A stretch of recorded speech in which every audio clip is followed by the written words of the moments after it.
그러니까 이제 홍준표 후보가 말한 잡탕밥이죠. 정책 비전이 안 보이고 각자 다른 생각을 가진 사람들이 우왕좌왕하고 있는데 그럴 때 우리가 소상공인 두텁게 선지원하고 이렇게 하는 것이 정말 이재명 후보의 실행력을 보여주는 것이라고 생각합니다. 여러분들 잠깐 여러분들 안녕하세요. 정치 클리핑 목요일 밤 시작하도록 하겠습니다.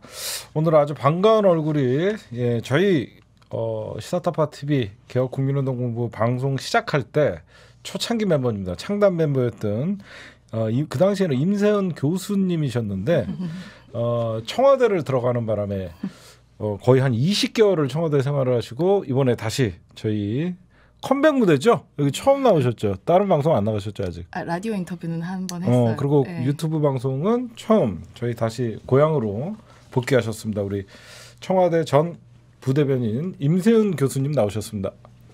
안녕하세요. 오랜만에 뵙습니다. 저도 이제 20개월만 여기는 한 2년 만에 온 것 같은데요. 정말 말씀하신 것처럼 친정에 온 것 같은 기분이 듭니다. 이제 근데 좀 이제 그동안 공무원을 오랫동안 해서 아직 공무원 물이 좀 안 빠져서 안 그래도 별로 재미가 없는데 더 재미없을까 봐 걱정이 좀 되는데 열심히 해보겠습니다. 반갑습니다. 그냥 얘기만 잘해주시면 재미는 제가 할게요. 네. 저 이은영 소장님이랑 저랑 재미는 요즘 가장 핫한 제일 바쁘세요. 우리 이은영 날로 미모가 출중해 주시는 우리 휴먼앤데이터의 이은영 소장님 나오셨습니다. 네, 안녕하세요. 반갑습니다. 네, 오늘 이은영 소장님이 준비하신 거는 지금 배우자 특집. 네, 이게 배우자 특집 여론조사인가요? 네, 워낙 지금 많이 나와 있고요. 그리고 지금 SBS에서 아마 보도를 하고 있을 텐데 오늘 두 번째 골든크로스가 나왔어요. 두 번째 골든크로스. 네, SBS가 넥스트 리서치에 의뢰해서 14, 15일 지난 화요일하고 수요일 날 조사를 했는데요. 이게 이제 김건희 씨 YTN 보도 나온 이후에 조사가 진행이 돼가지고. 근데 다른 언론 매체들은 아직 반영이 안 됐죠. 예, 반영 안 했고 아마 그게 다음 주부터 반영이 돼서 나올 것 같거든요. 그래서 아마 이게 첫 조사, 반영된 거로는 첫 조사인데 여기서 이제 이재명 후보가 윤석열 후보를 2.1%포인트 앞서는 그런 결과가 나왔습니다. 지금 장표를 제가 준비를 못 했는데요. 네네. 저거는 이제 어저께 그저께 나온 조사입니다. 이거는 그저께 조사하고 네네. 오늘 나온 조사에는 이재명 후보가 윤석열 후보를 35.4 대 33.3으로 2.1%포인트 앞섰는데요. 이게 지난 한 달 전 같은 SBS 조사와 비교해 보면은 이재명 후보는 2.7%포인트 상승했고 윤석열 후보는 1.1%포인트 하락을 했어요. 그래서 이게 전체적인 큰 지금 여러 군데 다른 데랑 나오는 거랑 이렇게 비교해 볼 때 윤석열 후보랑 이재명 후보 두 분 다 좀 30% 초중반이어서 무당파층이 조금 많이 나온 거 아닌가 그런 생각이 들고 전체적으로 지금 한길리서치 조사는 두 후보가 다 40%대를 진입을 했습니다. 한길리서치가 한 조사는요. 쿠키뉴스가 의뢰해서 지난 12월 11일, 12일, 13일 3일 동안 조사를 했습니다. 토, 일, 월. 그래서 김건희 씨 보도가 되기 전에 조사가 됐고요. 네. 그때 윤석열 후보가 41.8, 이재명 후보가 40.6 이렇게 해서 두 후보 간 격차가 1.2%포인트. 이제 거의 이거를 그냥 저희가 볼 때는 초초초 박빙이에요.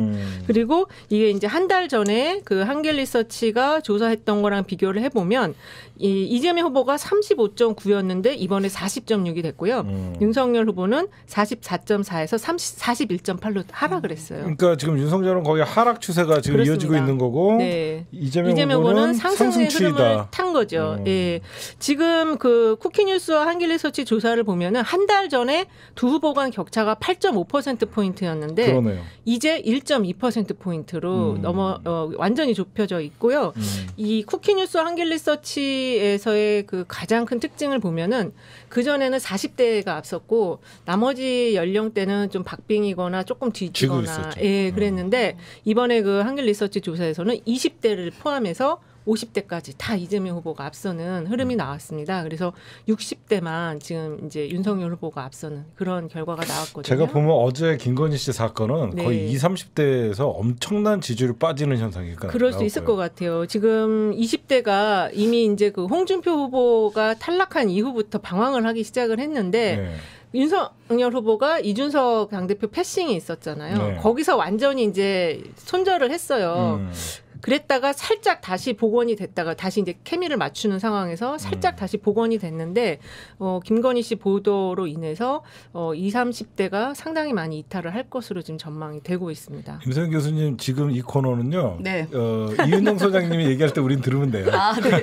좋습니다. 우리는 그냥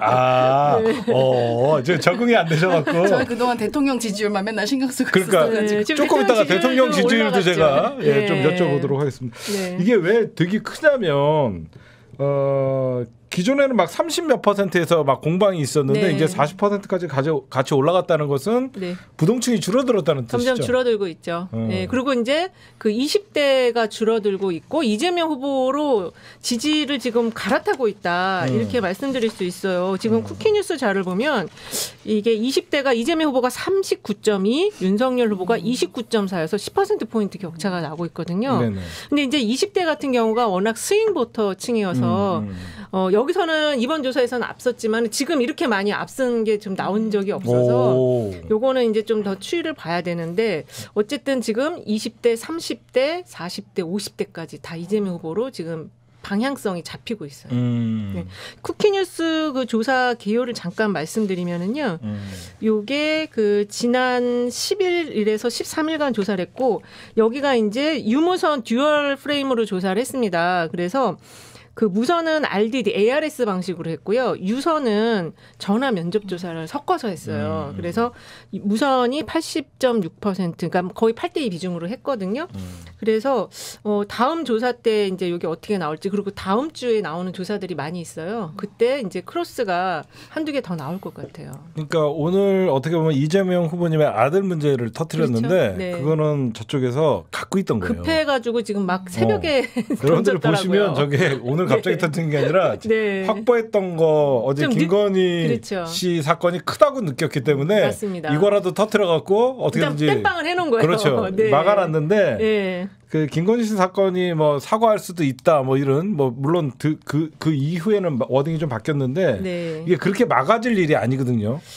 이게 지금 김건희 씨 관련한 게요. 그 이제 뭐 여러 가지 얘기가 많이 나오더라고요. 그러니까 이제 허위 경력 부분도 있고, 그 다음에 이제 그 인터넷 뭐 커뮤니티 같은 데서는 어떤 그 원래 코바나 컨텐츠 그 대표가 여자분이 계셨다면서요. 근데 그분이 이연주 씨인가? 예, 그 교수님인데 그분하고 이력이 너무 똑같은 거예요. 그래서 화차라는 얘기가 나옵니다. 그래서 이거 좀 섬찟하더라고요. 이게 사람이 좀 롤모델로 이렇게 자기가 좀 추앙하는 사람들이 있고 그분과 같은 길을 걸어가고 싶어하는 건 있는데 어떻게 이렇게 똑같이 걸었는지 그게 이상할 정도였거든요. 누군가 그걸 찾아냈는데 네. 그러면서 이제 화차라고 화차 영화가 그런 있죠. 내용이에요. 그렇죠, 그렇죠. 그 김민희 씨가 거기에서 어떤 사람의 인생을 대신 사는 그 사람 화가 돼가지고. 그렇죠. 예, 근데 그게 그 영화 리메이크 버전인데 원조 영화에서는 누구지 윤여정 씨가 김민희 씨 역할을 했어요. 저는 그 영화를 봤는데 윤여정 씨가 그때 너무 천연덕스럽게 연기를 해가지고 정말 인상이 깊었는데 그 영화뿐만 아니라 외국 영화도 그게 있어요. 이게 이제 리플리 증후군 비슷한 걸로 그렇죠. 저도 보여지는데 아랑드롱이 그 화차 같은 김민희 씨 같은 역할을 했어서 네. 그 친구가 이제 부잣집 아들이었는데 그 친구를 죽이고 자기가 얼굴이 비슷해갖고 이제 다 막 갖다 하는 거 그런 거였는데 지금 뭐 이게 저희도 이제 이렇게 말하기는 좀 뭐하지만은 김건희 씨가 이제 이렇게 이력을 허위로 쓰는 게 너무 습관성으로 지금 하고 있어서 그런 좀 어떤 게 리플리 증후군 같은 거 있는 거 아니냐 이런 의견이 있더라고요. 저는 김건희 씨의 어떤 허위 이력, 경력 뭐 이런 것들을 보면서 뭘 느꼈냐면 네. 그냥 인식이 굉장히 무섭다고 생각했어요. 저도 좀 섬찟했어요. 그러니까 그 사람들은 그렇게 하는 게 너무 당연시했던 거예요. 네. 그러니까 그 사람이 대학 강사에 채용되고 그런 것들이 어디에 경쟁을 통해서 이력서를 정상적으로 남들 같이 제출해 갖고 그런 자리가 아니라 네. 꼭 누군가의 소개. 그렇죠. 물론 그런 것들이 뭐 대학 강사나 이런 것들은 만연돼 있어요. 네. 뭐 그거에 대해서 비판하고 싶은 게 아니라 그 사람이 태도가 뭐라 그러냐면 저 때문에 누군가가 피해를 입은 사람은 없다. 어차피 그러니까 그게 무슨 말이냐면 저 자리 원래 내 거였다. 그렇죠. 그런 생각이 이미 정해져 있었기 때문에 거기 안에 들어있는 경력이나 이력을 먹고 뽑은 게 아니다. 그렇죠. 난 누구 백으로 들어갔다는 거거든요. 근데 만약에 우리 진영에서 그랬다 그러면 그거 소개시켜준 사람은 죽어놨어요 지금. 아, 그렇죠. 다 털리고 난리인데 그렇습니다. 그 어떤 그러면서 자기가 이게 죄라면 죄다 이런 말. 근데 돋보이고 싶어서 그랬는데 그게 죄라면 죄다라는 게 말이 안 되는 얘기고요. 너무 좀 완전 왕의 부인이에요. 이상하네. 내 남편이 날 기소하겠냐. 아니 그분이 왕인 것 같아 지금 보면. 그렇죠. 그래서 예. 오늘 제목이 김건희를 보면 최순실이 보인다. 저는 최순실은 뭐 거의 이거는 진짜 약과고 훨씬 더 뛰어넘는 사람 같고요. 아까 그 영화가 제목이 태양은 가득히라고 지금 댓글에 올려주고 계시는데 김건희 씨 문제와 관련해서는 이게 여론에 상당히 지금 영향을 크게 줄 걸로 보이잖아요. 근데 이게 지금 두 가지 영역이 있어요. 김건희 씨와 관련해서는 사생활 영역이 있고 그다음에 이제 비리 문제가 있거든요. 근데 사생활 영역은 사실은 이제 성형이라든지 또는 이제 과거 활동 이런 부분인데 이런 부분에 대해서는 꼭 검증을 할 필요 없다라는 의견도 한 20% 초반 정도 나오고 그 도덕성이나 비리 문제 이거는 이제 경력이나 직업에 관한 부분인데 이거는 필요하다 검증이 이게 한 50%대 그렇죠. 나와요. 저는 성형 갖고 건드리는 건 오바예요. 그렇습니다. 왜냐하면 남성들이나 여성들이나 태어난 것 같고 맞아요. 누구나 이쁘어지고 싶고 잘생겨지고 싶은 욕망이 있는데 그걸 건드리는 거는 그렇죠. 저는 마이너스라고 생각하고 네. 그 사람이 과거에 어떤 일을 했다. 이거는 우리가 왜 이 사람에 대해서 검증을 하냐면 이 사람은 영분이 될 사람이에요. 그렇죠. 그렇기 때문에 적어도 탬버린 치던 죄송합니다. 피아노 치는 영부인이 낫지 탬버린 치는 영부인보다 저는 네. 하여튼 그런 차원에서 네. 좀 말씀을 드리는 겁니다. 네. 네. 그래서 잠깐 더 다음 장표를 말씀을 드리면은요. 네. 지금 이제 첫 번째 장표에서 보면은 그 두 후보가 이제 40%대에서 초박빙의 격차를 보이고 있고 지금 안철수 후보나 심상정 후보가 지난 조사 대비 많이 좀 이제 줄어들었어요. 그래서 이제 두 후보로 이제 양쪽으로 지금 결집이 진행되고 있다. 이렇게 볼 수가 있겠습니다. 네. 그 다음 장표는 오마이뉴스와 리얼미터 조사인데요. 여기도 지금 추세선을 보시면 그 상당히 이제 좀 좁혀지고 있는 그런 양상을 보이고 있어요. 네네.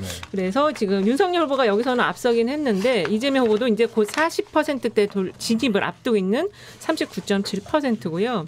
그 다음 장표를 보시면 이제 그 지역하고 투표 의향별 조사가 나와 있습니다. 근데 이거는 보시면은 서울에서 이재명 후보가 상당히 좀 지지율이 많이 개선이 됐어요. 지금 서울에 굉장히 부동산 문제로 민심이 이반이 됐었는데 그렇죠. 많이 회복되는 추세군요. 네, 근데 지금 36%를 받고 있고 그래서 많이 좀 개선이 된 상황이고요. 그래도 10% 지고 있네요. 네, 근데 이제 이거는 지금 ARS 베이스로 해서 조사가 진행이 됐기 때문에 네.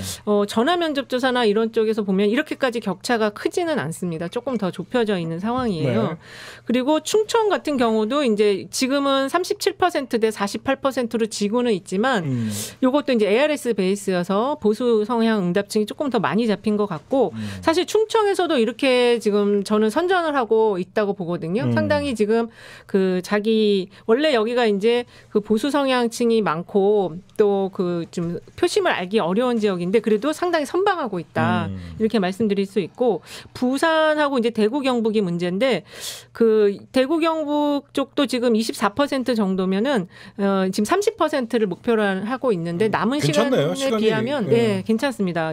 점점 따라잡는 추세잖아요. 그렇죠. 여기도. 이제 이게 조금씩 올라가는 추세고 부울경 지역도 여기 조사에서는 격차가 좀 있지만 또 전화 면접 조사에서는 요거보다는 더 좁혀져 있어요. 네네. 그래서 그 전체적으로 지역을 볼 때는 이제 연령은 60대 빼고 다 지금 이재명 후보 쪽으로 돌아섰기 때문에 지역에서의 약간의 이런 편차들은 이제 남은 시간 지금 한 83일 정도 남았는데 네.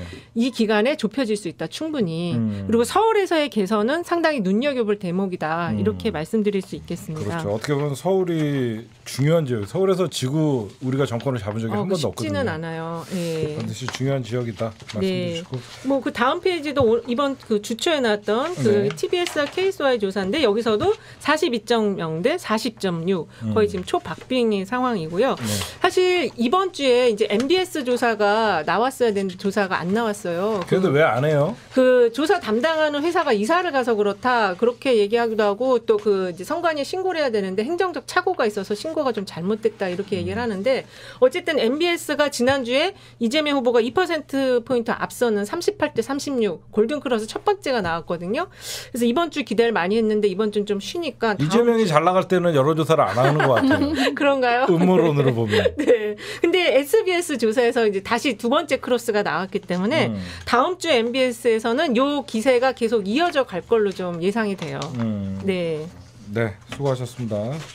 우리 안진걸 소장님이랑 여러분들 얘기하는 도중에 우리 안진걸 소장님 오늘 양평 땅 물고 늘어지고 있습니다. 이게 안 보이나요? 예. 우리는 보이는데 카메라에는 안 잡힐까요? 저 그게 글자가 좀 판때기를 좀 정성 있게 만들든가. 아니 저 이걸로 직접 제가 쓴 거예요. 밤새 1시간 동안. 윤석열이가 본부장 비리라고 하지 마라. 본부장과 비리라고 해야 된다. 본인 부인 장모뿐만 아니라 양평 땅 투기 그 아이 은순이 그 회사 이름 힘들죠? ENS. ENSIN. 자, 제가 그걸 외우는 법 알려드릴게요. 회사 이름이 ESIND예요. ESIN. 저도 순간 또 잊어먹었잖아요. 어떻게 생각이 낼게요? 은순. 자, ESIND 여러분 제가 오늘 굉장히 꿀팁 하나 드릴게요. 어디서 말하다가 저도 심지어는 생방송에서 이 회사 이름이 생각이 안 나는 거예요. 또 화요일날 열린민주당이랑 공동기자였는데 이 회사 이름이 생각 안 나는 거예요. 그래서 머릿속에 이 단어를 연상해가지고 결국 알아냈어요. ESIND 은순이네. 은순이네. 최은순이. 네. ND잖아요. 네. 은순이네 뒤지게 투기예요. 은순이네 대땅 투기만 해요. ESIND에 기억이 나네요 이제. ESIND에 이사에 지분이 전부 다 김은순 아니다. 김건희 오빠 2명 언니 1명이 들어가 있다니까요. 가족회사인데 진짜 우리나라 언론 형편없는 게 가족회사라는 것만 밝혀요. 문제 핵심은 가족회사가 투기의 정중앙에 있다는 거잖아요. 다시 한 번 김건희 씨가 줄리냐 아니 저는 관심 없어요. 인생 자체가 사기이고 투기이고 비리라는 거예요. 사내이사 그 ESIND에 이사로 오랫동안 있었어요 실제로. 본격적인 얘기는 이따가 해주시고요. 최진 박사님 소개해야 돼요. 알겠습니다. 본부장 비리가 아니라 여러분 본부장과 비리라고 해야 됩니다. 모든 게 밝혀지고 있습니다. 안진걸입니다. 반갑습니다. 안진걸 소장님 윤석열 일가 양평 비리 최근 상황 화요일 고발인 조사 김건희 모가지 누르고 숨긴 경호원의 정체 조사해갖고 왔습니다. 모가지를 누르고 코를 받고 저는 그것도 저도 좀 할 얘기 있어요. 저도 취재를 좀 했습니다. 좋습니다. 더불어민주당 대변인 최지은 박사님 나오셨습니다. 안녕하세요. 최지은입니다. 반갑습니다. 우리 최지은 박사님 뭐 준비하셨어요? 저 오늘 뭐 여러 가지 현안에 날로 대해서 먹으려고 나오신 건 아닐 거 아니에요. 뭐 이게 사실 뭐 아들 뭐 이런 얘기도 하려고 했는데 적절하지 않나. 왜 그러냐면 해도 되는데 이재명 후보님이 그 아들 문제에 대해서는 왜 빨리 사과했냐면 이걸 갖고 또 진실 공방을 하면 맞습니다. 뭐 게임 뭐니니 뭐 하게 되면 괜히 이게 또 오래 가요. 근데 사과하면 한 이틀 두드러 맞으면 돼요. 근데 저는 이렇게 사과를 빨리 하신 게 너무 윤석열 후보하고 좀 대조되는 것 같아요. 대조적인 면도 있고. 그래서 굳이 우리가 이거 쉴드를 그럼 잘못했으면 사과해야죠. 잘못했으면 사과하면 돼요. 온라인 불법 도박이 문제가 많잖아요. 사과해야죠. 당연히. 그래서 많은 기자분들이 저희는 절대 실드 안 쳐요. 잘못은 잘못이다. 이 일이 있는지도 몰랐고 사과부터 보고 일을 찾아봤다. 왜 이렇게 빨리 사과했냐 이렇게 칭찬을 하시더라고요. 그러니까 우리가 공방할 필요가 공방할 건 없어요. 우리가 저쪽에다 공개하면 되고 최진 박사님은 이따가 마이클 샌들이랑 우리 이재명 후보님이 조만간 뭐 온라인 화상회의 토론 그 얘기도 그거에 이제 대해서 대담 좀 그 얘기도 좋고 또 우리 그거 있잖아요. 소상공인 두텁게 지원하는 거 거기에 대해서 선 지원 뭐 후 뭐 나중에 평가 뭐 이런 얘기를 하셨잖아요. 거기에 대해서도 좀 얘기를 하면 좋을 것 같습니다. 먼저 주고 좀 달랜 다음에 또 방역 들어가야지 지금 성난 맞아요. 달랜다기보다는 힘드시니까 많이 지원을 해야죠. 그다음에 지금 그렇습니다. 적응 안 돼갖고 어쩔 줄을 모르고 있는 우리 임세영 교수님. 임세영 부대변인 오셨어요. 지금 적응이 안 돼갖고 나 이거 언제 들어가야지 하고 있는데 아니, 대통령 부부의 입 임세영 부대변인 오셨네요. 우리 임세영 교수님. 교수님이라고 할게요. 우리 청와대 전 부대변인님이신데. 아니, 제가 얼마 전에 선대위 대변인으로 임명됐어요. 요번에? 근데 청와대에서 20개월 동안 청와대 부대변인을 했는데 우리가 그냥 부대변인하면 그냥 청와대에서 정 대변인 다음에 우리가 대신 어떤 대변을 할 때 메시지를 내는 사람이다라고 했는데 아까 무슨 일 하셨냐 했더니 김정숙 여사님. 네, 맞아요. 김정숙 여사님 수행하신 거예요? 뭐 한 거예요? 저희가 이제 대변인이 청와대에 2명이 있어요. 네. 그러니까 소위 말하는 정말 대변인, 그다음 이제 부대변인 이렇게 2명이 있는데 예전에는 지금 이제 대변인, 부대변인으로 되어 있지만 정부에 따라서는 1대변인, 2대변인 이런 식으로 있었거든요. 그러니까 공식적인 청와대 스피커가 이제 딱 2명이 있는 거고 네. 부대변인의 역할은 당연히 이제 대변인이 공석이거나 잠깐 일정이 너무 많거나 할 때 뭐 당연히 이제 부니까 그거를 이제 보충하는 역할을 하고 또 하나는 이제 국무회의는 전담을 부대변인이 해요. 국무회의의 브리핑. 그다음에 또 전담을 하는 게 김정숙 여사님 관련한 모든 브리핑과 언론 대응 그리고 일정 수행까지 그게 이제 부대변인이 하는 역할이죠. 네. 매일 보세요? 아니 코로나 때문에 일정이 이제 많이 줄어서 매일까지는 아닌데 뭐 종종 뵙죠. 김정숙 여사님은 종종 뵙고. 김정숙 여사님이 청와대에서 직접 요리도 하신다는데 진짜 하세요? 관저에서 하시는 것 같고 제가 관저는 그냥 일 때문에 몇 번 갔었었는데 그냥 사생활로 이렇게 들어갈 수는 없기 때문에 그거는 이제 부속실에 있는 전담 관저 전담 비서들이 있어요. 이제 그런 분들이 하시고 근데 저는 주로 이제 언론 대응이나 이런 부분을 김정숙 여사님 주로 했었죠. 그럼 언론 대응하실 때 막 부글부글 끓는 순간도 엄청 많았겠네. 많죠. 또 성격 파이어잖아요. 제가 불이잖아, 파이어였는데 네. 공무원 되면서 굉장히 차분해졌어요. 파이어가 되면은 안 돼서 저희는 그래서 많이 이제 차분해졌는데 특히나 김정숙 여사님 관련해서는 오히려 대통령님은 이렇게 정해진 회의나 정해진 일정에 딱 그 멘트들이 있어요. 근데 김정숙 여사님 같은 건 주로 되게 소프트한 일정들이 많기 때문에 즉석에서 말씀하시는 부분도 되게 많고 그냥 이렇게 어디 가서 위로를 해주는 거를 이렇게 대본대로 하지는 않잖아요. 그렇죠. 그러다 보니까 오히려 이제 언론들이 더 유심히 봐서 혹시나 실수를 하면 엄청나게 공격을 하기도 했죠. 그리고 특히 여사님 관련해서는 이제 외교나 이런 거에 있어서 옷 갖고 많이 말을 해요. 그렇죠. 옷을 이번에 몇 벌을 갈아입었니? 뭐 저 옷은 뭐니? 저 가방이 뭐 명품이니? 이제 이런 식으로 그렇게 좀 사소하게 공격하는 게 많아서 오히려 이제 대통령님 같은 경우는 이제 정부 정책이나 뭐 이런 걸로 주로 이제 비난을 하나 비판을 했다면 여사님 같은 경우는 이게 되게 사적인 것로 그렇죠. 언론들이 주로 비난을 했기 때문에 그런 부분에서 조금 답답하고 뭐 화날 때도 있었죠. 예. 어쨌든 20개월 동안 뭐 좋았어요? 제 인생에서 굉장히 영광스러웠고 뭐 힘들었지만 뭐 즐겁게 일했습니다. 행복하게. 저희 방송에 출연하면 다 청와대로 가길래. 김한규도 우리가 고정 프로 하자마자 네. 청와대로 가시고 우리 임세은 교수님이 1호 청와대로. 그렇죠. 우리 그때 그 임세은 안진걸의 민생경제 한 10번 하다가 청와대로 발탁. 청와대로 하고 방송 깨졌었잖아요. 네, 그러니까요. 그리고 청와대에 어떻게 보면 진짜 오래 계셨던 분은 저분입니다. 5년 동안 청와대 행정관을 하셨고 예전에 노무현 때. 노무현 저희 대통령 때는 때. 부대변인이 없었는데 그 이후에 생겼네. 네. 근데 여사님 전담은 맞아. 아예 없었어요. 네, 이 부속실에서 했지. 이 제2부속실에서 하시는 거죠. 그렇죠. 한때 청와대 부대변인 2명이나 있었어요. 고민정 부대변인, 한정우 부대변인. 네. 우리 임세은 부대변인님은 별명이 세은이잖아요. 세은. 근데 곧 있으면 이재명 후보가 이제 버니 샌더스 만났는데 한때 별명이 샌더스.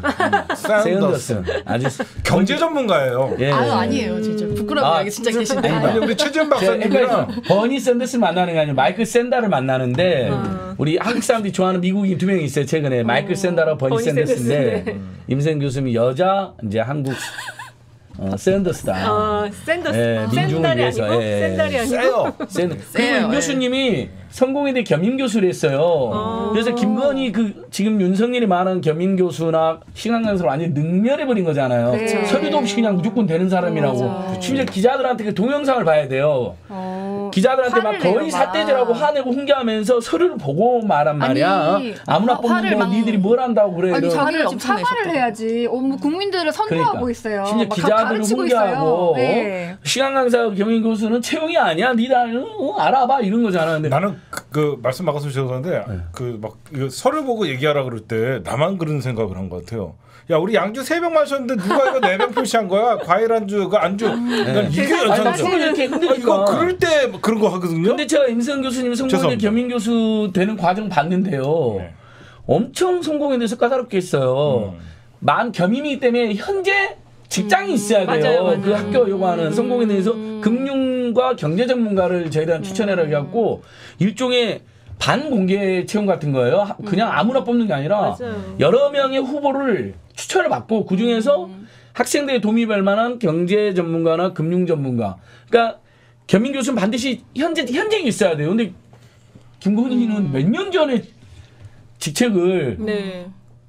경력 증명서로 내야 되는데 그게 안 되니까 그렇죠. 재직 증명서로 조작해서 낸 거 무서운 사람이에요. 완전 저게 만약에 우리 사기꾼이에요. 시장에서 일어났으면요, 특검들 이미 난리 나고 예. 언론들 이것도 허위, 저것도 조작 쏟아져야 돼요. 그래갖고 당시 임성 교수님 뭘 냈냐면 그때 미래에셋증권 미래에셋증권 미래에셋 대우의 과장님이신 이제 거겠어요. 거기서 이제 예. 그때 선임 매니저였는데 그때 이제 재직하고 있는 것 어떠한 일을 했고 그다음에 제 상사의 사인까지 예, 그거 다 내야 돼요. 있었어야 됐어요. 그러니까 엄격한 검증을 한 거예요. 주변 추천 절차도 있었고요. 저도 성공회대 외래 교수였어요. 아 그래요? 네. 그러니까 그때도 서류 다 내라고 하잖아요. 냈어요. 강의 경력, 네. 그다음에 직장 경력, 연구 경력 내라고. 이걸 저는 다 저는 검증해서. 직장 경력이 중요했어요. 예, 그러니까요. 네. 아, 그리고 특히 이게 이게 이제 초빙 교수, 외래 교수, 겸임 교수 뭐 이렇게 많이 다르죠. 붙어 있는 게 있잖아요. 근데 겸임 교수는 특히 이제 교육부에서 카운트하는 정말 정식 교원으로 들어가요. 예. 그렇기 때문에 더 아무래도 절차가 더 그러니까요. 까다롭게 있어요. 근데 그렇게 이야기해버리니까 오늘 전국의 이제 시간 강사님들하고 겸임 교수님, 그러니까 교수 노조하고 비정규 교수 노조하고 지금은 시간 강사라고 오늘 말을 안 하죠. 이제 네. 지금 이제 대부분 외래 교수라고 그렇죠. 외래 그러는데요. 교수라고 하죠. 근데 어쨌든 강사법에 여전히 강사라고는 법으로는 돼 있어요. 전임 교원이 아닌 강의하는 분들 강사법이 이제 통과돼 갖고 공개 채용이에요. 지금은. 그러니까 그쵸. 윤석이 말한 공개 채용 안 한다는 것도 정확히 맞는 말도 아니에요. 현재는 공개 채용이 되어 공개 있고 채용합니다. 나중에 옛날은 공개 채용 안 했는데 그때도 사실상 여러 명의 후보를 가지고 경력과 연구 경력, 교수 경력 같은 걸 보면서 그치, 추천이 들어와도 추천이 돼도 검증을 하고 뽑은 거니까 완전 사기를 친 건데 자기들이 오히려 잘한 것처럼 심지어는 YTN 관행이었다. 보도나 오마이뉴스 보도가 일제히 있었다. 뉴스공장에 조작을 했다는 거잖아요. 아니 YTN하고 오마이뉴스와 TBS가 다 색깔이 다른데 어떻게 기획을 하고 조작을 합니까? 정부 여당하고 편을 짜가지고. 그럼 조국 장관님 검찰 사태 때는 전 언론이 조작한 거예요. 예, 그러니까 미친 사람이에요. 저는 대놓고 윤석열은 미친 놈이다. 저는 이야기해요. 그 대통령 후보한테 저한테 지금 미친 놈이라고 예, 그랬습니까? 아니 하는 짓이 지가 말을 살고 있는 그렇게 집이 내 집도 하시면- 아니라 그러고요. 예. 총수님, 예. 자기 사는 집을 내 집이 아니라 윤석열입니다, 그러고, 지금은. 그다음에 집값도 모른다 그러고 세금도 모른다. 아니 그러면 자기 집 아니면 지금 어디서 새들어 살고 있어요, 윤석열이요? 아니 고위공직자였으니까 당연히 재산 재산 신고 여러 번 했잖아요. 임생부대면도 했고. 예. 거기 도라이죠. 보면 예. 10몇 억이나 다 나와 있었거든요, 집값도. 아니 근데 집이 없어서 청약 통장을 모른다고 맞아요. 그랬는데 집을 가지고 있는 거예요? 그러면? 그러니까 와이프 이름으로 돼 와이프 본인이 무슨 이름으로 말 하는지도 있는데 모르는 것 같아. 보통 우리가 부부가 같이 살고 있으면 자기 집이라 우리 집 자기 집이라 그러지. 아, 와이프 명의로 돼 있다고 나는 내 집이 아니라고 말하는 사람 없잖아요. 그다음에 집값도 모른대요. 세금도 모르는 그런 사기꾼이 어디 있어요. 종부세 폭탄 이러잖아요. 근데 그 집에 1가구 1주택이기 때문에 거기는 막 면제를 받은 종부세를 110만 원 낸다고 하더라고요. 예, 100만 원 정도 낸답니다. 김건희 그러니까, 의료보험료 예. 7만 원 낸대잖아. 예. 너무하네요. 그러니까 이러면서 이제 막 종부세 폭탄. 연봉 자산이 7, 80억인데 법인을 만들어 가지고 취직을 회사. 시켜요. 어. 그러면 직장 가입자 돼 버리잖아요. 그렇죠. 그러면 직장 가입자 보험료도 임금을 조그만하게 책정을 해요. 2,800. 아, 예, 그쵸. 그러면 조금 덜 보험료가 내긴. 그쵸. 엄청 적게 나와요. 예. 완전히니까 꼼수랑 꼼수는 다 썼어요. 그게 양평에서 아니라 보면. 제가 오늘 여러분들 김건희 특집입니다. 제가 왜 이 얘기를 하냐면 저도 이 계급권에서 제 연봉이 있어요. 네. 2,200이에요.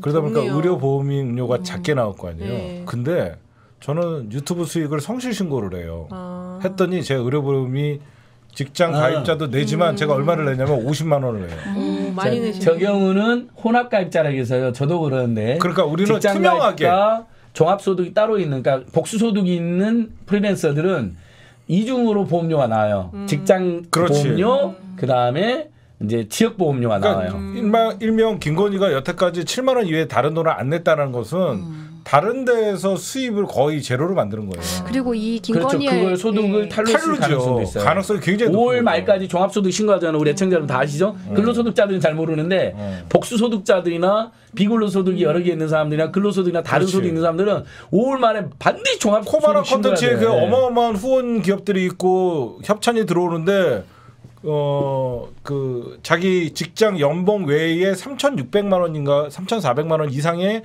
밖에 수입이 생기면 부가가 따로 되거든요. 네.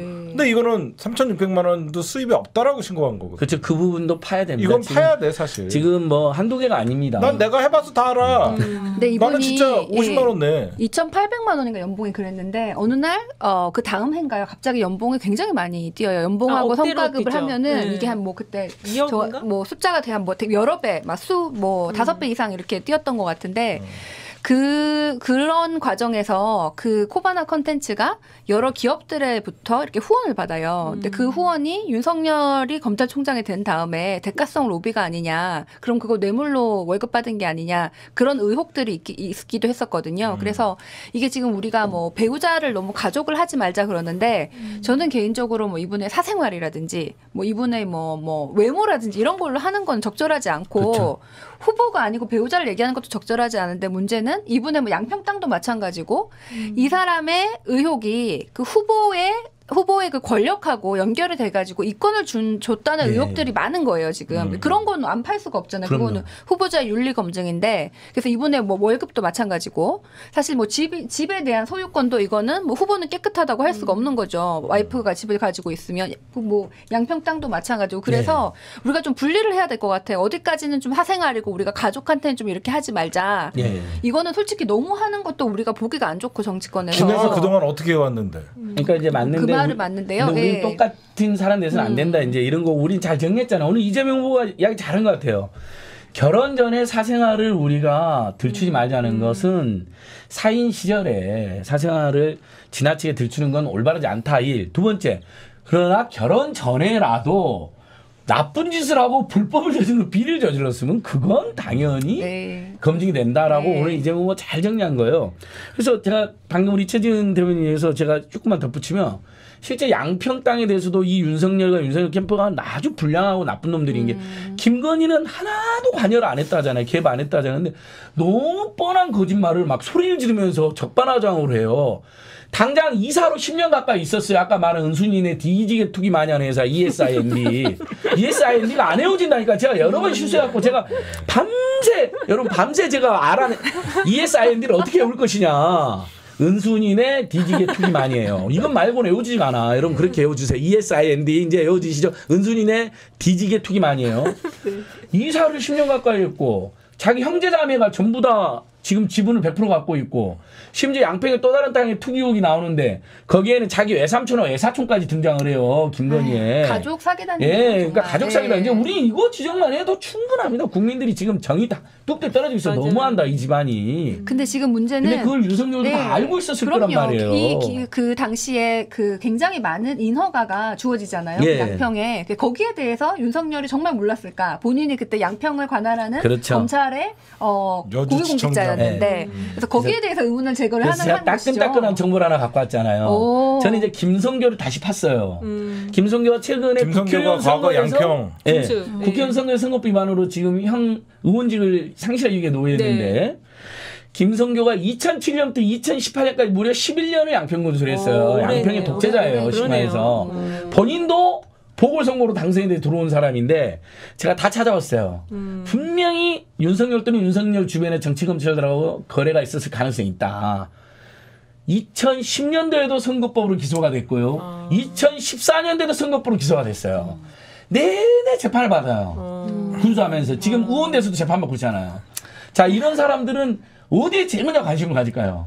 검찰 누가- 권력. 검찰. 자기 관할하는 경찰서장하고 지검장한테 무조건 잘 보이려고 노력을 하죠. 근데 마침 자기가 양평군수시장 2007년도쯤에 윤석열 가족들도 이제 물론 그때는 가족이 아니었고 이제 동거도 전이었으니까 김건희네 식구들이 싹 땅을 사들이기 시작하잖아요. 최은순 명의로. 그렇습니다. 그다음에 은순이네 뒤지게 투기 많이 하는 ESIND 명의로 땅을 사들이기 시작해서 2007년도에 드디어 조우를 하는 거거든요. 그다음에 거기가 원래 개발이 안 되는 오늘 그 강북구의시로 하면 심지어는 수질 보호구역이어서 맞아요. 개발이 원천적으로 안 되는 맞아요. 그까지 풀어줬다는 거 아니에요. 그동안 우리는 임야하고 농지를 개발하려면 굉장히 어려운데 그것도 까다로운데 어떻게 됐느냐 문제적인데 수질 보호구역까지 맞아요. 풀어줘 버린 맞아요. 거거든요. 지금 조건부로 무슨 정화 시설을 잘 만드는 조건인데 아직도 그걸 확인이 안 되고 있어요. 만든 흔적도 없으니까 김성교가 당시에는 뭐 그 사람들이 윤석열의 특수한 게 몰랐겠죠. 아직 동거도 전이었지만 어느 시점에서는 알았겠죠. 저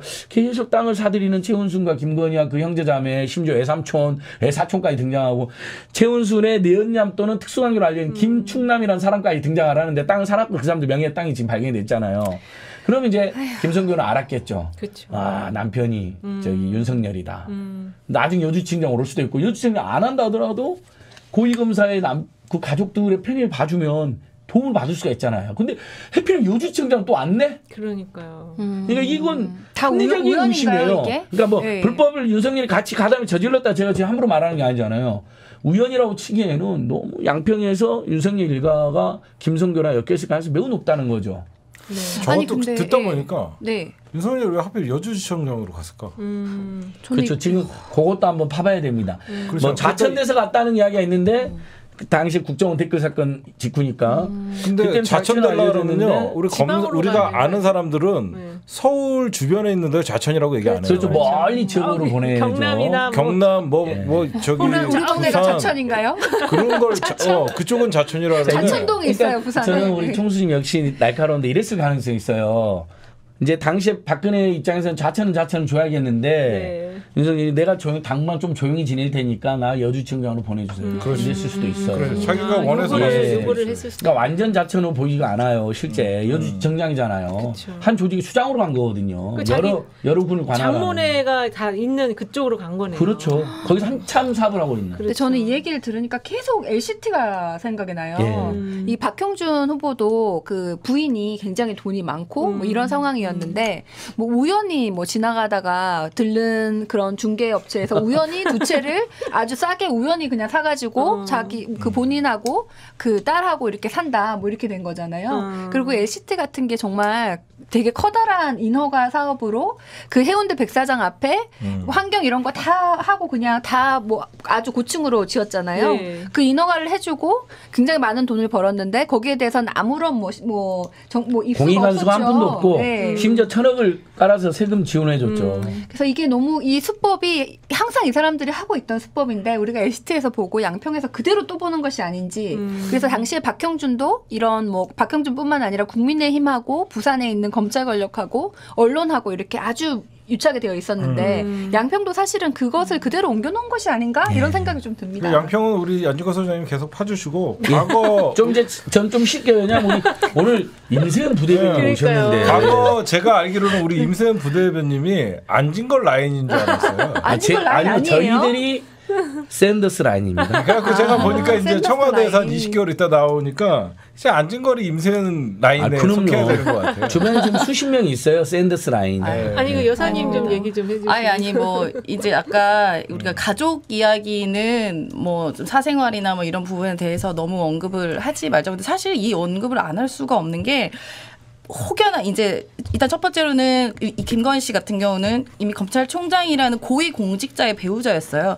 그럼 고위 공직자는 일단은 뭐 당연히 아까 말씀드린 것처럼 재산 의무 신고라던가 그리고 재산 공개 의무가 있고 그리고 첫 번째로는 그 장관이나 뭐 다 인사청문회를 하거든요. 그때 이제 가족에 대한 인사의 검증도 다 해요. 근데 그 부분에 있어서 이제 검찰총장 인사청문회 때 이제 김건희 씨 얘기가 이 정도로 나오지 않았던 것도 사실 조금 신기한 부분이긴 한데 기억해 보시면 이거 송영길 대표가 얼마 전에 말씀하셨는데 예전에 이제 해수부 장관 그 후보자였던 그 이름이 잘 박준영 예, 그분의 예, 이제 전 그 사모님이 그 그릇을 몇 개를 이제 해외에서 사가고 맞아요, 온 걸 맞아요. 갖고 네. 뭐 그릇 행랑 네, 무슨 행랑으로 갖고 드렸다. 아니면 그래서 이런 걸로 결국은 사퇴하셨는데 맞아요. 낙마하셨다고 낙마를 그렇죠. 하셨는데 네. 이건 지금 대통령이라는 후보의 부인이 일이에요. 당연히 검증을 더 철저하게 해야 되고 일단은 제가 직전까지 이제 영부인과 함께 이제 영부인을 모셨었기 때문에 이 영부인이라는 자리가 그냥 대통령의 배우자의 자리가 아닙니다. 실제적으로. 일단 대통령이 된다고 하면 그럴 일이 없겠지만 일단 영부인이라는 자리는 세금이 들어가고요. 그 밑에 이제 뭐 저 같은 그 참모들을 비롯해서 그 제2부속실이라는 그 실이 따로 꾸려져요. 여기 직원이 한 5명 정도 되거든요. 그럼 일단 직원이 붙고 세금이 들어가는 어떤 공적인 위치의 자리인 거고 뭐 이게 신병까지처럼 카더라가 아니라 그만큼 공식적으로 대통령 배우자는 뭐 의전이나 외교에 있어서 굉장히 중요한 역할을 하는 자리입니다. 그래서 국격이라고 국격이죠, 했었죠. 맞아요. 네. 그리고 이제 얼마 전에도 이제 순방을 저희가 몇 번을 다녀왔는데 순방을 가게 되면 보통 배우자가 이제 같이 가시죠. 얼마 전에 그쵸. 대통령 여사님 혼자. 호주 갔다 오셨잖아요. 그렇죠. 이제 그 전에 제가 미국이랑 유럽 갔을 때 동행을 했었는데 가게 되면 각국의 이제 배우자 프로그램이 따로 있어요. 근데 이 대통령은 공식적으로 이제 정상끼리 만나서 회담을 한다거나 이런 그 회의가 있으면 대통령 배우자끼리 또 프로그램은 여기가 바로 그야말로 외교의 꽃이고 외교의 장이거든요. 뭐 제가 자세한 얘기는 드리면 이제 안 되지만 여사 문화, 김정수 뭐 예술 다 예, 문화, 예술, 보육, 패션, 교육, 뭐. 네, 다 방금 모든 게 자세한 이야기는 안 된다는데 이제 국가 기밀 그 정도로 중요한 자리라는 거. 중요한 자리에 맞아요. 그러니까 그래요. 그 자리에서만 들을 수 있는 예, 예, 일들이 예. 있는 건데 거기서 외교의 장이 펼쳐져요. 그러니까 예전에 6월에 G7에 가셨을 때 이제 7개 국가 플러스 초청국으로 해서 문재인 대통령님과 이제 김정은 저사님이 같이 국빈 방문을 하셨는데 거기서도 이제 배우자분들 그때 이제 뭐 질 바이든 여사라던가 그 미국의 아니면 일본의 아베 아베 총리 아니다. 말고 그 그 다음에. 전에 이름이 같이 새로 되신 분. 새로 되신 분 말고 그 전에 하여튼 크기.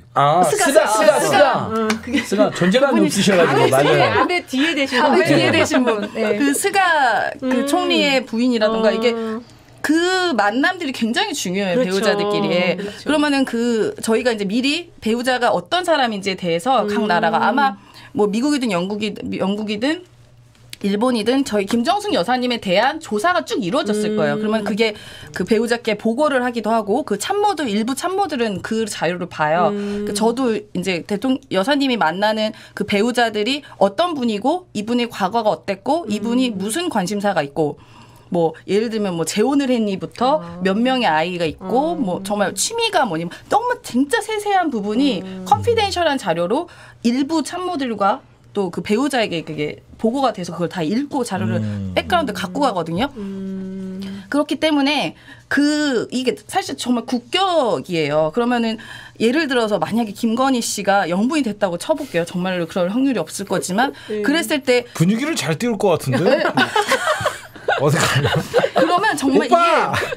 이러면서 잘할 것 같은데. 지금은 저희의 이제 국정원 같은 각국의 나라들에 있는 정보기관이 정보기관에서. 그분의 조사를 하는데 예를 들면 미국 같은 데서는 얼마나 더 자세히 알겠어요. 그렇죠. 그러면 이제 이분에 대해서 예를 들어 질 바이든 여사가 이걸 보고 이게 뜨악하시겠는데요? 내 격이 있는데 내가 이 사람이랑 만나야 되라는 생각을 당연히 할 수도 있을 것 같아요.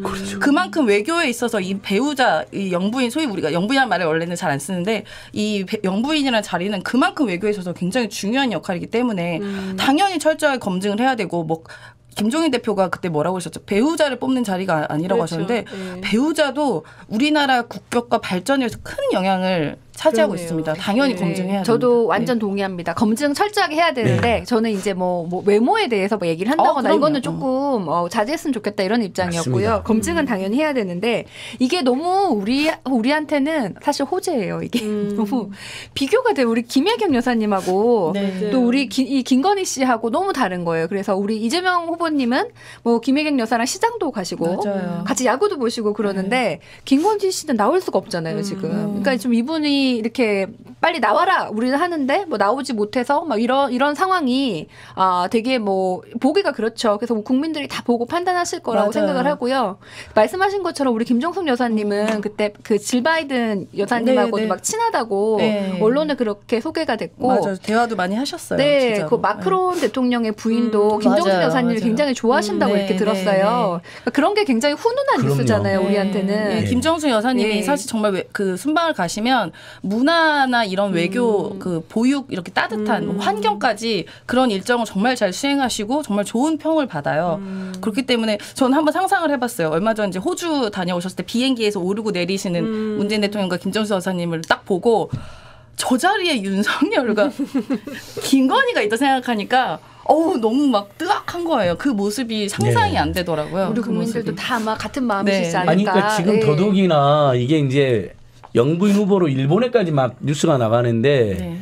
지금 어저께 더 팩트 네, 그 영상. 그 영상이 이게 세계적인 빠져나가고 있어. 벌써 지금 더 팩트 동영상만 200만 명 가고 있고 YT의 뉴이처에서도 그걸 내버린 그것도 지금 200만 가고 있어요. 이제 그러면 아니 영부인 후보가 왜 느닷없이 옆에 젊은 남자가 갑자기 모가지를 확 내리고 코를 박게 한 다음에 그 사진은 너무 사무실로 무슨 범죄자 그러니까 전형적으로 옛날에 검찰이 무슨 파렴치험 구수시킬 때 그런 거 있잖아요. 막 뭐 이거잖아요. 아니 저는 더 놀라운 게 이제 이제 영부인 후보를 떠나서 대통령 후보의 배우자인 걸 떠나 그냥 일반 여성으로 봤을 때 그냥 남성이 남편도 아닌 남성이 이런 목덜미랑 되게 맞아요. 약간 이런데 예민한 부분이거든요. 여성한테 이거를 이렇게 잡는데 나 너무 그러니까 맞아요. 저게 나왔어요. 저 손으로 저게 막 귀랑 목이랑 막 다 들어가 있잖아요. 저게 머리끄댕이를 잡을 수는 없잖아요. 아니 보통은 정 경원이 필요하면 카메라를 막거나 그렇죠. 카메라를 아니면 예를 들면 모자를 포괄적으로 등을 아니 그렇죠, 포괄적으로 등 정도로 해가지고 이렇게 그렇죠. 여사님 가시죠 뭐 이런 경우는 봤는데 저건 보통 경원이 아닙니다. 지금 대부분의 제가 물어봤어요. 저런 상황은 무슨 암살 직전에나 저렇게 하는 거예요. 맞아요. 아 실제로 그 종이집이 아니라 뭐죠 그 지정생존자에서도 보면 그런 상황에서만 이제 경호원들이 뛰어들어가지고 막 이렇게 뭐 폭탄 던지고 막 이럴 이렇게 때 저기 위험하니까 덮쳐주는 거잖아요. 근데 보니까 더팩트 기자님들이 더팩트가 과잉 취재 논란이 있었잖아요 몇 번. 그래서 이번엔 조심했더라고요. 사적 공간도 아니고 코바나 컨텐츠라고 하는 공적 상당히 알려져 있는 열린 공간에서 좀 떨어져서 그냥 물어본 거잖아요. 언제 등판하세요? 의원은 근데 갑자기 정말 무슨 젊은 남자가 모가지를 확 내리치고 코를 박게 한 다음에 옆도 못 보게 하고 물론 마스크를 안 썼어요. 그래서 마스크를 안 써서 그랬다는 소리도 있지만 전혀 그게 아니고 사비랑 집어 던져버리잖아 사실상. 이건 지금 국제망신이에요. 무슨 영부인이 아니라 영부인 후보라는 것만으로도 지금 망신이 내는 거예요. 아니 일반인도 저런 경우가 있을 수 없다니까요. 그러니까 진짜 너무 이상한 마스크를 거예요. 안 써서 그랬나 보다. 그래서 제가 취재를 해봤는데 저건 팩트를 자 지금부터 이제 총수 타임.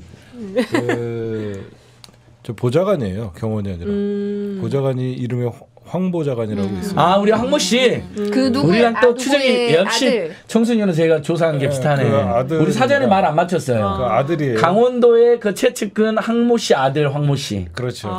그래서 저도 닮았어요. 그 국민의힘 삼부토건의 그 조남욱 회장 조남욱이 썼던 명단에 있던 그 황 사장의 아들이에요. 그때도 한번 잡히지 않았나요? 근데 그 황 사장을 김건희는 모른다고 했었어요. 그랬는데 저 아들이에요. 저게 제가 모른다는 것 그러니까 다 거짓말인데 이 사건이 매우 중요한 거예요. 그래서 지난주에도 제가 줄리냐 아니야 중요한 게 아닌데 다만 아마다 르네상스에 김건희 씨가 왔었다는 목격은 왜 중요하냐면 그 사람이 그런 직업을 가져서가 중요한 게 아니라 조남욱이 맨날 윤석열이나 강원도의 황씨 사업자 이런 사람들 접대하고 향응 주고 그럴 때 정관계 인사 고인사 로비를 할 때 동석했다는 게 중요한 거예요. 스폰서 현장 로비 현장에 동석해서 말상대를 해줄 수도 있잖아요. 말상됐다는데 그 자체가 이상하잖아요. 평범하지 않아. 그다음에 그러면서 덤으로 고위 관료나 고위 검찰 만나갖고 자기 집안에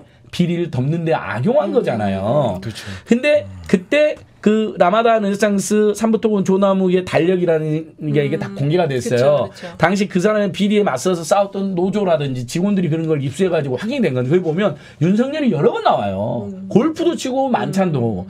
그다음에 동해의 전기사업가 황모 씨도 여러 번 나와요. 그 사람의 아들이에요. 그리고 최은순이 동참을 같이 해요.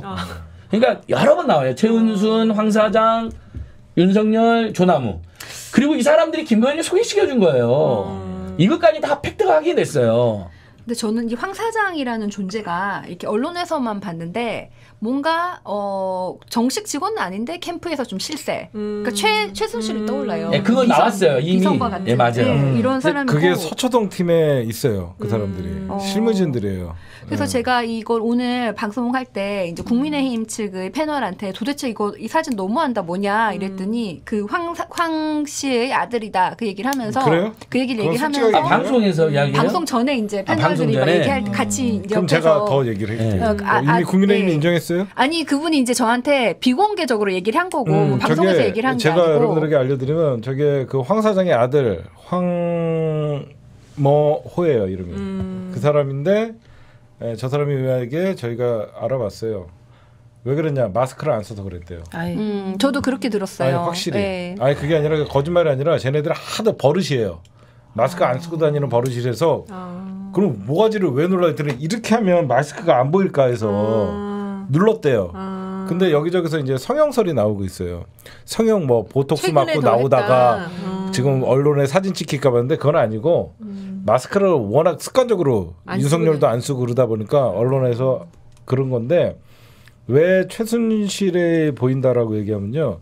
어제 언론에서 공개된 김건희 씨 문제는요. 굉장히 제가 보면 세 발의 피예요.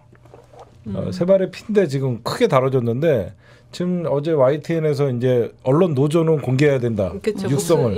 육성 근데 우에서 막히더라고요. 지금 그런 상황이고 여러분들에게 분명하게 말씀드릴 수 있는 것은 제가 참겠고요. 이럴 비공개 자리에서 그러니까 김건희는요. 여러분들이 생각하는 것 같이 지금 뭐 김종인이 앞서져 있고 뒤에 뭐 김병준, 이준석이 있지만 서초동 팀의 총주의자는 김건희예요. 그거는 여러분들이 아셔야 돼요. 김건희가 호락호락한 존재도 아니고 김건희가 그 오마이뉴스 기자와 저렇게 직접적으로 통화를 하면서도 뭐 청와대에 들어가면 초대한다 이런 말들을요 저기에서만 하지 않아요. 되게 여러 군데에서 저런 얘기를 해요. 내가 청와대에 들어가면 챙겨주겠다 이런 말들을 오마이뉴스 기자한테 우연히 한 건 아닙니다. 여러분들에게 그거는 언젠가 알려드릴 기회가 있을 것 같고 그다음에 그 제가 이 업소 생활했던 분들에게 제 어떤 취재한 영상을 하나 옛날에 본 게 있는데 네. 그 사람들이 직업병이 있어요. 어떤 직업병이 거죠? 뭐냐면 자기보다 나이 많은 사람한테 오빠라고 하는 직업이 그게 있어요. 직업병이에요? 직업병이래요. 그래서 가족들이 모이거나 그 사람들이 명절 때 모이잖아요. 추석이나 설 때 아빠한테 오빠라고 갑자기 튀어나온 경우가 있어요. 진짜로 그게 직업병이래요. 그래서 김건희도 보면 나이 물어보고 여태까지 나이 많은 윤석열이나 이런 사람들이랑 자기가 만나고 이런 것들을 보면 오빠 그래서 그러니까 김건희가 사람들한테 접근할 때 나이를 되게 먼저 물어봐요. 굉장히 나이를 중요시해요. 그래갖고 어리면 말 까고 자기보다 나이가 많으면 오빠라고 하고. 아니, 나이 50대 가지고 무슨 오빠를 그러니까 그 너무 왜 그러냐면 그 사람은 늘 권력자들과 함께 동석을 하고 그 동석한 자리에서 그러니까 아까 그 말이 거예요. 왜 부인의 그 사적인 영역을 검증해야 되는가 문제인데 그냥 김건희가 정상적으로 인생을 살았고 자기가 갖고 있는 능력에 따라서 지금의 자리에 올라왔다 그러면 우리는 그 사람에 대해서 검증할 필요가 없겠죠. 그러나 김건희는 자기보다 과한 지금 현재의 생활을 누리고 있고 그의 가족들이 엄청난 부를 축적한 거는 다 윤석열 검찰의 권력이나 그 전에 어떤 사람들의 권력을 이용해서 저는 김건희의 어떤 강사나 어떤 교수 임용 채용도요. 그 가운데서 한 분 뭐 대학 총장이 있었다든가 누구의 소개로 그런 자리에서 다 이루어졌다고 생각하지 김건희가 누구의 어디에 지원하고 싶어서 그런 건 한 번도 없는 거예요.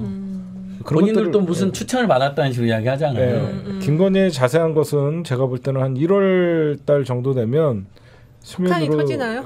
그런 건 잘 모르겠고요. 네. 윤석열은 수면으로 진짜 근데 떠오르면 여러분들이 상상 이상의 김건희의 대범함을 좀 느낄 수 있을 거예요. 근데 그 말하는 그 뻔세라고 하잖아요. 우리가 말하는 그 말투가 굉장히 좀 어저께 그 기사도 그 누구지 오마이뉴스 기사고 이제 김의겸 의원이 얘기했잖아요. 이미 이제 좀 이미 검토를 한번 하고서 자신 있다고 그래서 전화 받은 거였는데 말하는 그 형태가 굉장히 좀 문제를 일으키는 소지가 굉장히 있나 봐요.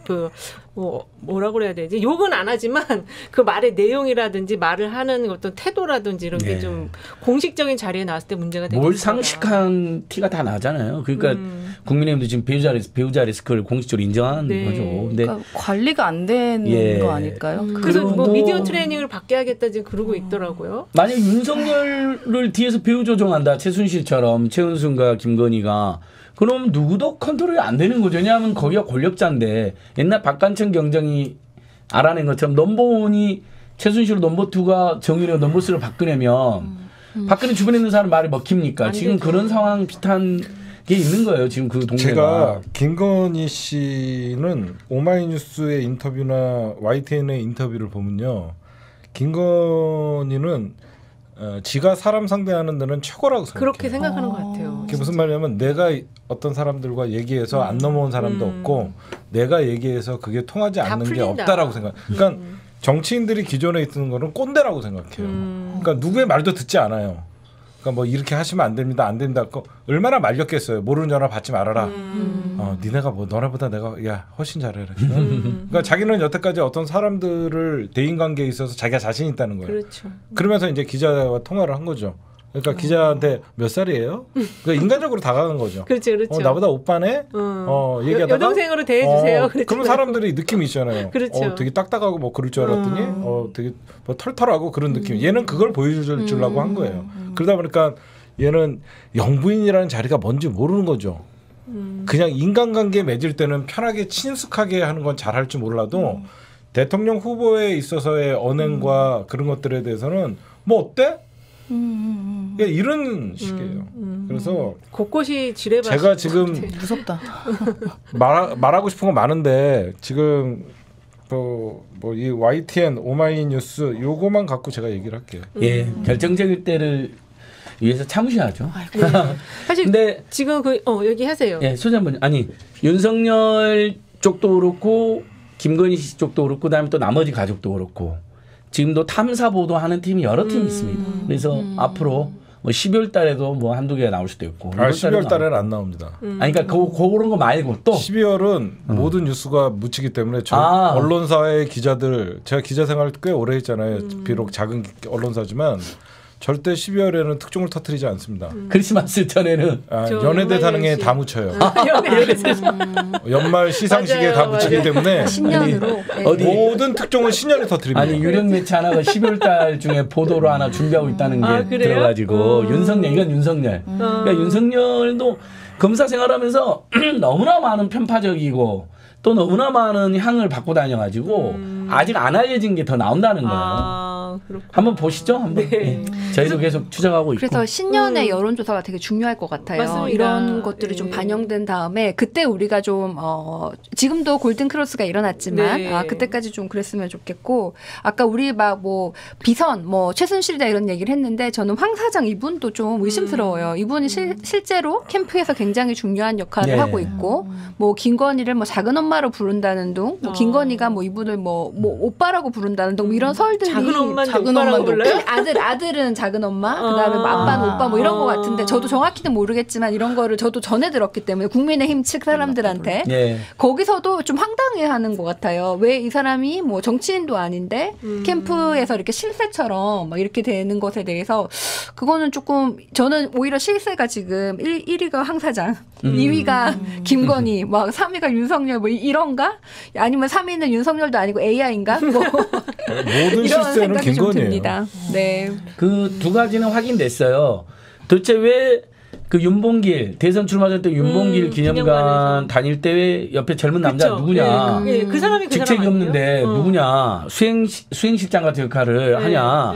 그러니까 그 항문침 놓은 사람 말고 또 이 사람이 있어요. 젊은 남자. 그러니까 김병진이 인정해버렸잖아요. 어디 캠프나 직책 없는 비선 있지 않느냐 하는 식으로 인정해. 그 사람이 그 사람이에요. 근데 문제가 되니까 언론 기자들이 자꾸 물어보니까 그래서 지금 김건희 쪽 코로나 컨텐츠로 보냈다. 그쪽 일하는 거로 그렇게까지 나와요. 확인했으니까 아까 이제 총수도 말한 것처럼 그 모가지를 그냥 확 우악스럽게 하고 콜박카스 안으로 넣은 사람은 강원도의 황 사장의 아들인 황모 씨 비선으로 김경진마저 비선 이제 그 사람인 건 맞아요. 근데 그 사람의 비중이 어느 정도인지는 조금 더 우리가 좀 살펴봐야 돼. 추적을 해봐야 됩니다. 이렇게 막 너무 막 김건희 뭐 이런 게 너무 할 게 많고 자극적이고 뭐 이러니까 이재명 후보가 막 뭐 소확행 뭐 되게 좋은 정책을 이렇게 계속 발표를 하고 있는데 소확행을 지금 20개 넘게 발표를 했는데 기억이 안 나요. 이번 대선은요. 그냥 네거티브 대전이에요. 그래서 그러니까 제가 우리 민주당 사람들한테 늘 얘기하는 게 혼자 깨끗한 척하지 말아라. 개싸움 할 때는 개싸움으로 응대를 해주는 싸움이 돼야 되지. 지금 우리 공약 여기저기서 내보내봐야 언론 써주지도 않고 누가 더 치명타를 카운터 펀치를 어디에서 날리냐의 싸움이지. 지금 많은 사람들은 분노에 찬 윤석열의 지지세가 있기 때문에 그 분노를 꺾으려고 그러면 저 사람은 안 된다는 걸 알려주는 게 굉장히 중요해요. 이번 김건희 논란하고 그 동영상 그다음에 그거에 대해서 뻔뻔하게 오히려 큰 소리치는 윤석열은 제가 제 주변에 쭉 그 인사들한테 종합해 보면 영향을 많이 끼치는 것 같아요. 그렇습니다. 굉장히 실망스럽다. 저 부부가 이상하구나. 삶도 이상하지만 보통의 사람들이나 정치인들이 그런 잘못했을 때 대하는 태도가 완전히 다르구나. 사실 윤석열 오늘도 사과 안 한 거예요. 그렇죠. 안 했죠. 네, 그게 사과가 아니에요. 그도 사과 의향이 있다는 거에 대해서 적절했다고 보이고요. 보고요도 아니야. 의향이 있다는 것이. 그러니까 보면 그게 보이고요. 그게 원래 평론가 우리들이 하는 거잖아. 우리 유체인들 모여가지고 저기 저 A 씨의 오늘 사과는 적절한 걸로 보이고요. 아니 사람들이 사람 진짜 이상하다. 거기다 관훈 토론에서도 계속 도리도리하면서 내 집도 자기 집도 내 집이 아니요. 집값도 몰라요. 세금도 몰라요. 그러니까 이번 주가 완전 최악의 주인데 국정원법도 몰라. 그렇죠. 이제 국정원동원 해갖고 인사검증한다는 거니까. 기가 막혀갖고. 그러니까 내가 그래서 대통령이 그냥 불법을 하겠다는 거거든요. 예. 국내 정치 개입된 것도 모르는 거예요. 아니 근데 이래놓고 그 외신 간담회 가셔가지고는 외교 정책 얘기하라 그랬더니 법대로 하겠다고. 무슨 법대로 하겠다. 우리나라 법을 외국에다 적용할 수 있는 그러니까 초일류 국가죠. 우리나라. 어디선가 경제는 어떻게 할 거냐 그랬더니 법대로 하겠다. 그 얘기도 하신 것 같아요. 우리 두 분께서는 지금 우리나라가 무역 수지가 사상 최고치를 찍었는데 그런 거 아무도 얘기 안 해요. 뉴스 안 나와요. 아니 이게 얘기를 저는 이런 얘기를 너무 하고 싶은데 지금 이런 게 뉴스도 안 되고 근데 우리가 그래도 1월 되면은 결국은 이게 미래 비전을 보고 하는 선거인데 결국은 또 비전을 많이 잘 준비해 놓고 이런 사람이 결국은 좋지 않을까 저는 이렇게 생각을 하는데 또 선거를 많이 해보신 선배님들께서 이거를 이제 개싸움이다. 이건 개싸움 이번 붙어야 선거. 된다 이렇게 얘기를 하셔가지고 상대 후보가 걔이기 때문에 개싸움을 할 수밖에 없어요. 그래서 사과를 걔한테 준 거예요? 그렇죠. 죄송합니다. 개그도 늘었어, 심지어. 개싸움들을 할 수밖에 없는데 진짜. 워낙 저쪽에 문제가 많으니까 그냥 이재명 후보님은 하던 대로 정책 공약 발표하고 가시면 되고. 그렇죠. 또 싸우는 싸울 사람들은 사람 싸우고. 그렇죠. 그렇게 그다음에 지금 이재명 후보는 어쨌든 소상공인 이번에 토요일부터 강화되잖아요. 네. 무조건 선지용. 맞아요. 그냥 현금으로 무조건 먼저 지원해주고 나중에 정산해서 일부 돌려받더라도 500만 원, 500만 원, 1000만 원 규모마다 이거 어차피 국세청에 2년 전 영업이익 통계가 나와 있거든요. 그쵸. 그게 맞게 주면 돼요. 차등해서. 좀 영업이익 많았던데 매출만큼 영업이 많은 데는 일단은 2천만 원. 그다음에 좀 가운데는 한 1,000만 원. 그다음에 그 아래는 한 500만 원 준 다음에 그렇게 해서 12월, 1월 이 2달 버텨야 되는 거잖아요. 지금 그쵸. 당장. 그쵸. 그리고 나중에 정산해서 일부 받더라도 그걸 지금 관철시켜야 거기에 플러스 폐업자들 네. 못 버틴 그렇지, 사람들 못 버텨 그 폐업하는 사람들 분들한테도 일괄적으로 폐업 몇 년 이로금 이상 줘야 영업하다 한 사람은 2천만 원, 몇 년 이상 한 사람은 그 사람들 지금 제일 힘든 사람들이에요. 네. 지금 버틴 사람들은 2년 동안 버틴 사람들은 그나마 먹고 살 수 있는 사람들이에요. 여력이 있던 사람들이고 한계치에 도달하는 사람들도 있지만 진짜 힘든 사람들은 이미 문 닫고 지금 다시 일용직으로 일자리 구하거나 그렇죠. 그런 사람들한테는 맞아요. 긴급 지원해 줘야 돼요. 네. 근데 우리가 저쪽에서 정책적으로 좀 이렇게 실현하는 것도 좀 부각해서 공격할 필요가 있는 게 처음에 우리가 전국민 재난지원금 하자 그랬을 때 그때 한 20조 정도, 20조에서 25조 정도 규모의 얘기를 했는데 저쪽에서 무슨 퍼퓰리즘이다, 나라 그렇죠. 곳간이 없는데 막 이러더니 그 다음날 윤석열이 나와서 50조 한다고 그러는 거예요. 그래서 재정에 어떻게 할 건데 어디에다 할 건데 언제 할 건데 지금 국회 내일모레 문 닫는데 지금 할까? 우리 일단 받을게 좋아 이렇게 하자. 그리고 이재명 후보가 전국민 재난지원금을 내가 대통령 돼서 해도 되니 일단 우리 소상공인 두텁게 지원하는 거 좋다고 50조 하자. 그런데 저기서 안이 안 나오고 오락가락 하더니 갑자기 김종인 대통령 후보가 대면한다고 갑자기 김종인 위원장이 오더니 100조 하겠다. 그래서 우리가 바로 이재명 후보도 좋다. 송영길 당대표도 좋다. 이렇게 했는데 갑자기 대통령 대문하겠다고. 아이고 지금이 힘든데 대통령 되고 하면 대통령 안 되면 안 한다는 그렇죠. 소리잖아. 예, 그랬는데 오늘 또 갑자기 김종인 후보가 지금 김종인 위원장이 소상공인을 위해서 추경을 하자. 이렇게 하니까. 일단 얼른 받으면 되는 거야. 근데 이게 윤석열 후보하고 김종인 위원장하고 국민의힘하고 의견이 다 다르고 매일 달라져요. 김종인 위원장조차도. 왜냐하면 김종인은 그냥 자기 말을 관철시키고 싶은 거고 그 어떤 시장주의자들이나 이런 사람들은 왜 돈 푸냐. 김병준에게 정치적 경제 과외를 받은 윤석열은 반대거든요. 네. 그러니까 김종인은 경제 민주화라는 거는 사실상 좌클릭 경제 정책이거든요.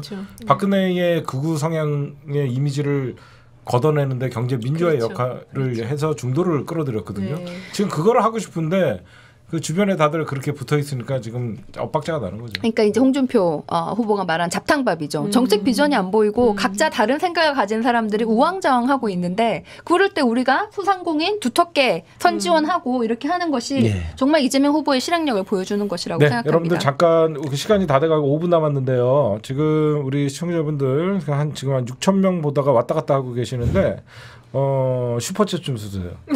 아 슈퍼챗. 요즘 너무 안 나와요. 슈퍼챗이 뭐예요? 슈퍼챗이라고. 저기 돈 보이시죠? 저기 슈퍼챗이에요. 요즘 우리 시청자분들이 제가 진행 안 하면 너무 안 주시는데 오랜만에 여러분들 슈퍼챗 좀 쏘세요. 여러분 임세은 부대변인 청와대에서 2년 가까이 고생하고 첫 방송 출연인데 지금 처음에 왜 그러냐면 제가 당분간 저녁 방송을 못해요.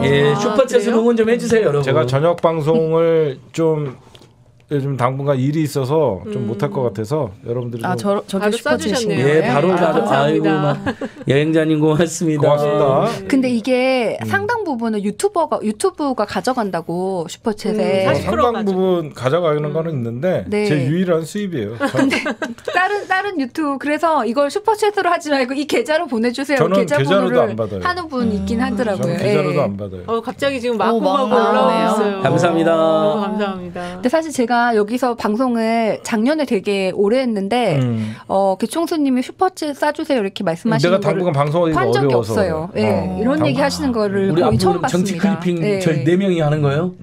우리 총수님 없이? 왜 그러면 내가 아니 방송을 하는데 안 소장님 컨트롤이 안 될 것 같아요. 반방송을 제가 요즘 당분간 좀 하기가 힘들 것 같아갖고 반방송 심야 방송 그래 그 심야 아니 어떻게 심야에 막 몇만 명이 들어와서 그걸 잠 안 자고 심야 방송을 제가 좀 하기가 힘들 것 같아갖고 저는 보다가 진짜 잠이 들어버려요. 근데 막 2시까지 해. 우리 총수님 정말 대단하셔요. 낮에 지금 모든 현장에 다 가시잖아요. 그러니까 그것도 하고 심야 방송을 하는 거 너무 힘드실 것 같아요. 아니 그게 아니라 지금은 목숨 걸고 하는 게 있어갖고. 궁금하네요. 그 1월 달에 되면 알 수 있나요? 그거는 뭐 저희 잘 모르겠고 하여튼 지금 계속 올라와요. 제가 감사의 박수 한번 쳐야 될 것 같아요. 감사합니다.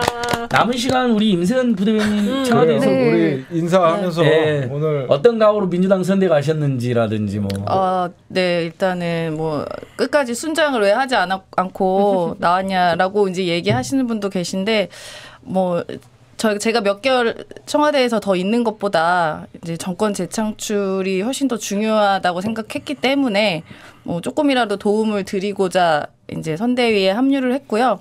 아까 이제 정책 이야기 막 계속 하셨는데 여기 아까 개싸움 말씀을 하셨는데 저희가 대변인단이 좀 숫자가 많아요. 그래서 이제 싸움 하시는 분들은 이제 별도로 있고 그 파이터로 있고 저는 이제 미션을 받은 게 아까 말씀하신 것처럼 좀 이렇게 이재명 후보의 이제 민생 정책, 경제 정책 좋은 거 있으면은 찾아서 국민들께 알리고 그리고 좀 기획으로 이제 그 레귤러리하게 뭐 윤석열 아까 그 뭐 50조 뭐 말한 거 그런 거를 저희가 잡아서 뭐 오늘 아마 1호가 내일 나올 건데 그 150만 원 발언한 거 있잖아요. 왜 150만 원 받고 일하겠다는데 그런 일자리에 대해서 안 만드냐라고 말한 부분에 대해서 저희가 최저임금이란 무엇이고 또 그리고 우리 가게 그 일반적으로 이제 생활을 영위하는 4인 가족의 경우에는 뭐 생활비를 이렇게 조사해 나온 게 있어요. 한국노총에서 발표하는 것들. 이런 것들에 대해서 우리가 알리는 그러한 그 논평 시리즈를 좀 만들어 나갈 예정이에요. 그래서 저는 역할이